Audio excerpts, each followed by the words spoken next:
Assalamualaikum warahmatullahi wabarakatuh. Kembali lagi bersama kami kelompok 8. Kali ini kami akan membawakan materi uraian fonem dan suku kata. Baik, langsung saja kita masuk ke materi yang pertama, yakni uraian fonem. Sebelum ditemukan sejumlah fonem dalam bahasa Indonesia, terlebih dahulu akan dirumuskan mengenai pengertian tentang fonem.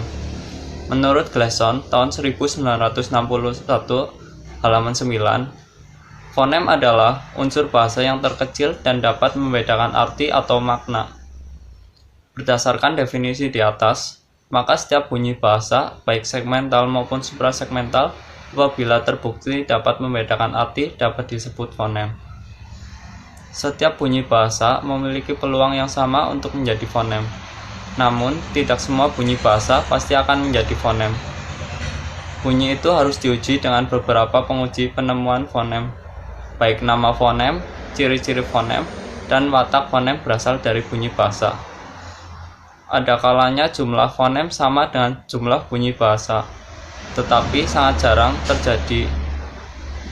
Pada umumnya, fonem suatu bahasa lebih sedikit daripada jumlah bunyi suatu bahasa. Berdasarkan kenyataannya, ternyata di dalam bahasa Indonesia hanya ditemukan fonem segmental saja, dan bunyi suprasegmental tidak terbukti dapat membedakan arti.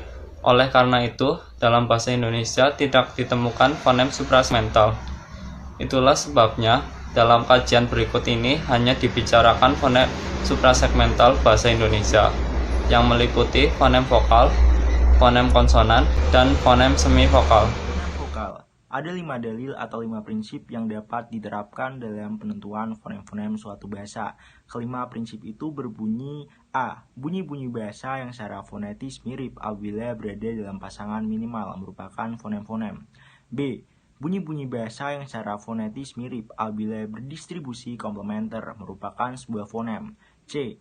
Bunyi-bunyi bahasa yang secara fonetis mirip apabila bervariasi bebas merupakan sebuah fonem. D. Bunyi-bunyi bahasa yang secara fonetis mirip yang berada dalam pasangan mirip merupakan sebuah fonem sendiri-sendiri. E. Setiap bunyi bahasa yang berdistribusi lengkap merupakan sebuah fonem. Di antara kelima dalil di atas, hanya 3 buah dalil yang merupakan dalil yang kuat, yaitu dalil A, B, dan C. Dalil D dan E merupakan dalil yang lemah. Ada sejumlah pengertian yang harus dipahami di dalam dalil-dalil atau di dalam prinsip-prinsip di atas. Pengertian-pengertian yang dimaksud: 1. Bunyi-bunyi yang secara fonetis mirip. Dasar yang dipakai untuk menentukan apakah bunyi-bunyi itu mirip secara fonetis ataukah tidak ialah lafal dan daerah artikulasi bunyi itu. Bunyi-bunyi yang dapat dikatakan mirip secara fonetis adalah: A. Bunyi-bunyi yang lafalnya mirip dan seartikulasi, misalnya bunyi P dan B. B. Bunyi-bunyi yang lafalnya mirip dan daerah artikulasinya berdekatan, misalnya bunyi B dan D. C. Bunyi-bunyi yang lafalnya jauh berbeda dan seartikulasi, misalnya bunyi B dan M. Dan D. Bunyi-bunyi yang lafalnya mirip dan daerah artikulasinya berjauhan, misalnya bunyi M dan N. Yang kedua, pasangan minimal. Pasangan minimal merupakan pasangan dua kata dasar yang artinya berbeda, jumlah dan urutan bunyinya sama, dan di dalamnya hanya berbeda satu bunyi. Dari sebuah pasangan minimal hanya dapat diperoleh 2 fonem, misalnya kata gali dan kali adalah pasangan minimal, dan dari pasangan minimal ini diperoleh 2 fonem, yaitu konsonan G dan K. Yang ketiga, distribusi komplementer. Nah, bagaimana 2 bunyi dapat dikatakan berada dalam distribusi yang komplementer?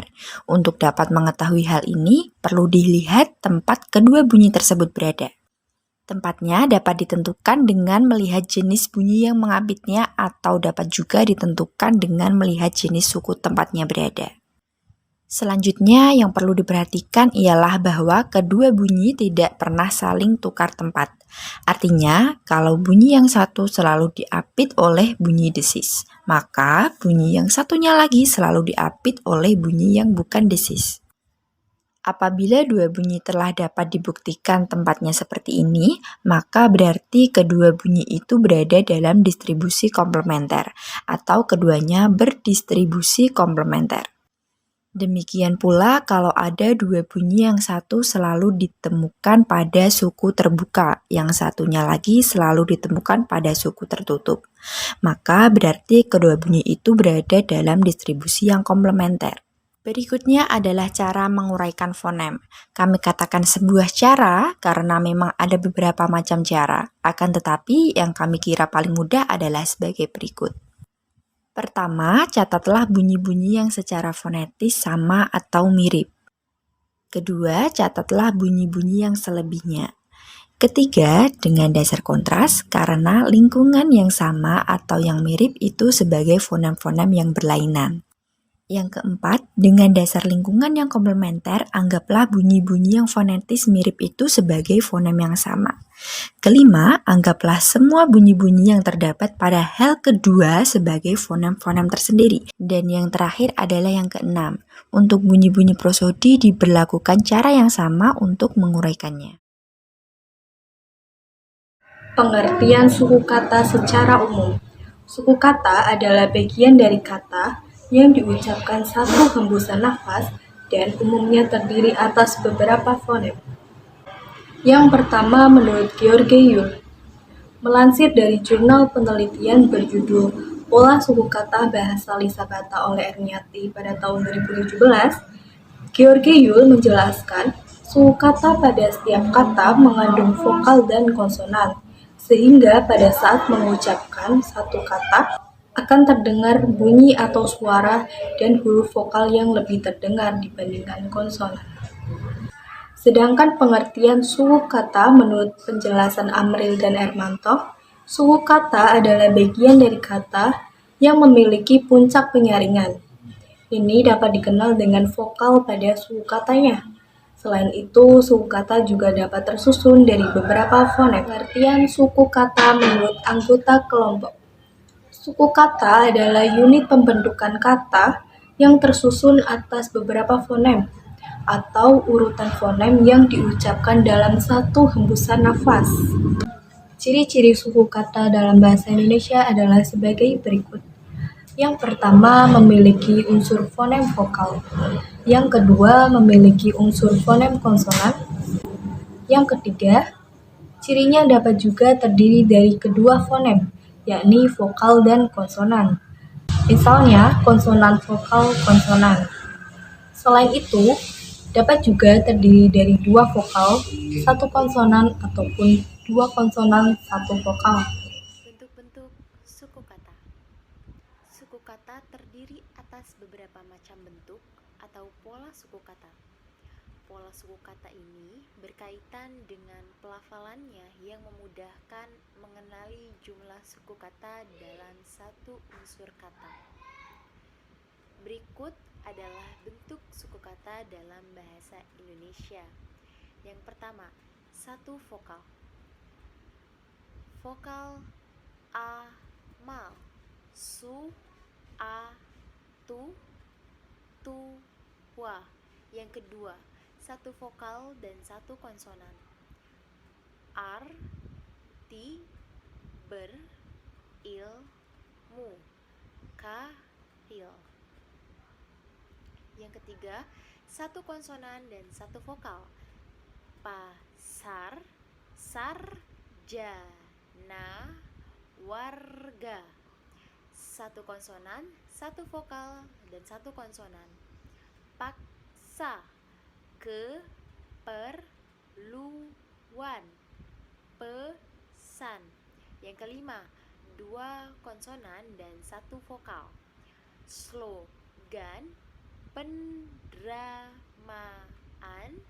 kopra.